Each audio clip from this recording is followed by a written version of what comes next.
All right, so today we're going deep on Ronnie Mervis. Ooh, this should be good. Yes, we've got this document celebrating his 80th birthday. And just from skimming through it, I was like, wait a minute. This guy's life is incredible.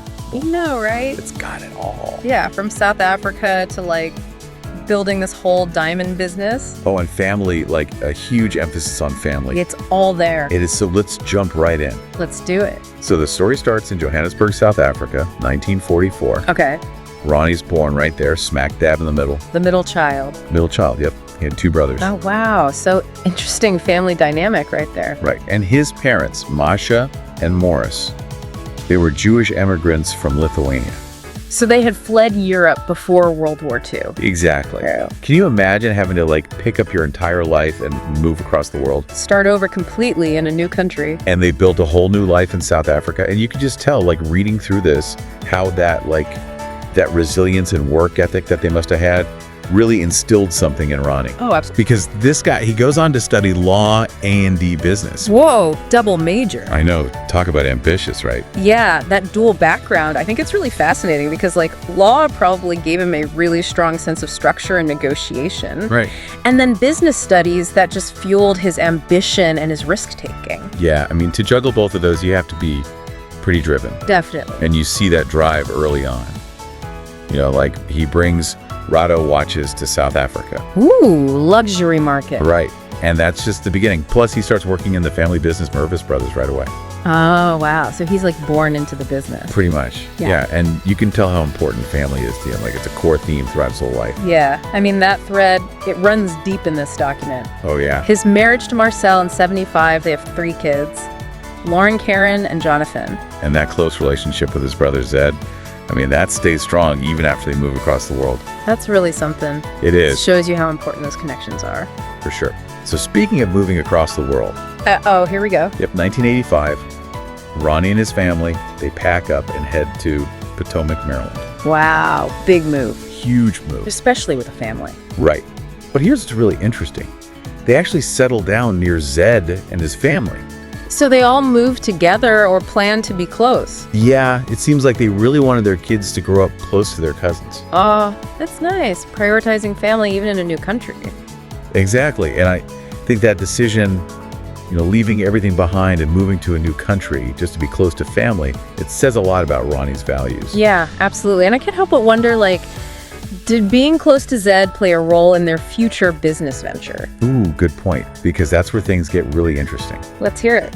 So Ronnie and Zed, they team up Okay. and start this diamond wholesale business. Diamonds, that's got to be a tough business to break into. Oh, for sure. But they did it. And not just any diamond business, okay? They cut out the middleman entirely. Whoa. They sourced diamonds straight from the mines in South Africa. Whoa, wait, hold on. So they went straight to the source. Yep. Okay, that's a bold move.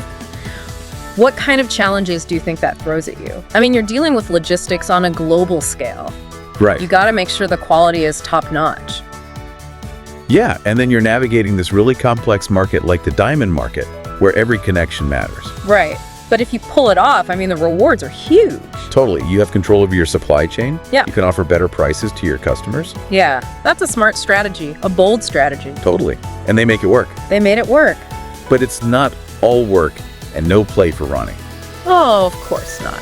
This guy, he starts taking groups back to South Africa, showing off Cape Town, taking them on safaris. Whoa, wait, so he's like combining his business with his homeland? Yeah, and showing people the beauty of South Africa. That's amazing. Isn't it? And speaking of connections, the document really emphasizes how Ronnie's biggest joy comes from his family. Oh, Especially his 10 a grandchildren. lot of grandkids. I know, right?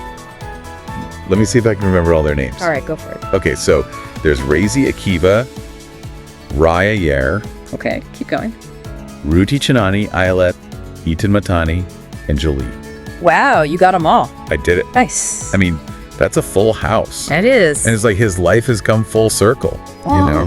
How so? Well, his family escaped Europe to rebuild a life, and then he builds this incredible legacy across continents. Yeah. And at the heart of it all, it's that simple joy of family. It really makes you think about what matters. It does. You know, even amidst building these businesses and traveling the world, the simplest things, like family. I think that's a great takeaway from Ronnie's story. For sure. So here's a question for all you listeners out there. Yeah. If you could sit down with Ronnie, what would you ask him? Ooh, that's a good one. Right. Would you ask him about those bold business moves, or what it was like to move his family across the world? Or maybe just what it was like growing up with his brothers? Yeah, so many good questions. I know. I think Ronnie's story is a really powerful reminder that family matters, that chasing your passions can lead to incredible things, and that sometimes taking a risk can lead to something truly brilliant. I think you're absolutely right about that. Well, that's our deep dive on Ronnie Mervis. Until next time. See ya.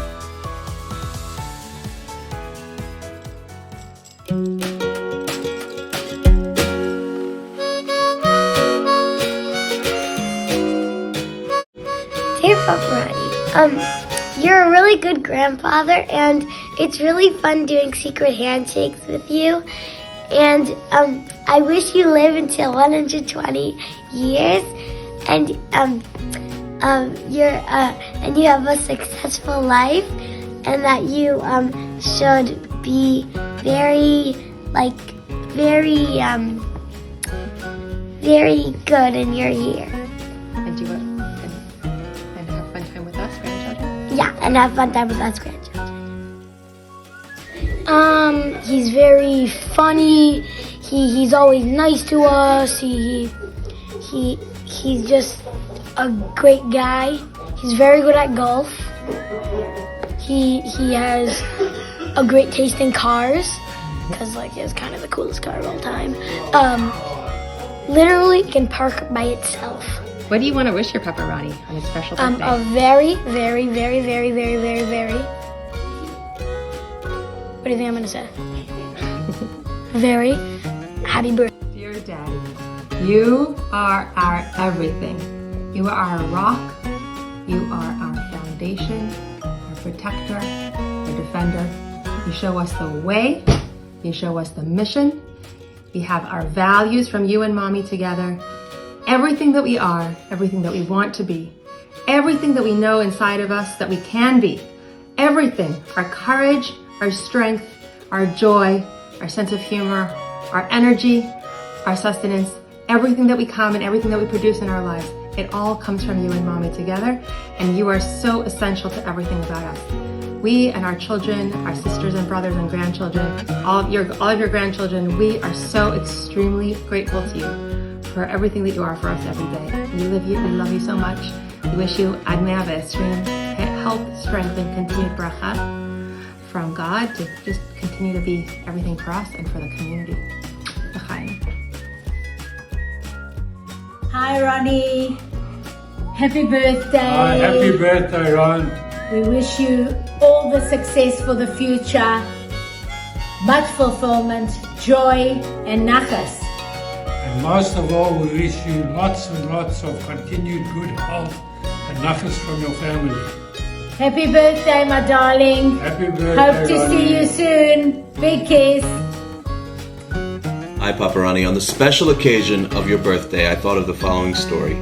Once upon a time, there was a great king, and the king was blessed with a large and loving family.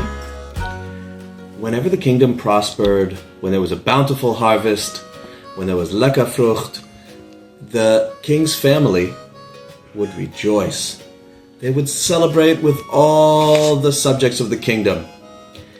And when the kingdom fell on harder times, as all kingdoms sometimes do, the family was in a very somber mood, a very not so merry mood. Yet, whether the kingdom prospered or the opposite, the king always seemed to be more or less in a steady emotional state. Naturally, he would smile during the good times, and he would show empathy during the hard times. But overall, his emotional state was one of equanimity. And Papa Ronnie, I want to thank you, and I want to point out to all you viewers out there that the patriarch of our family, of our extended mishpocha, has been blessed with this wonderful quality of equanimity, of emotional equilibrium, steadiness. Never to this, never to that. And Papa Ronnie, thank you for always setting a wonderful example of emotional equilibrium and equanimity on this very special occasion of your birthday. And cut.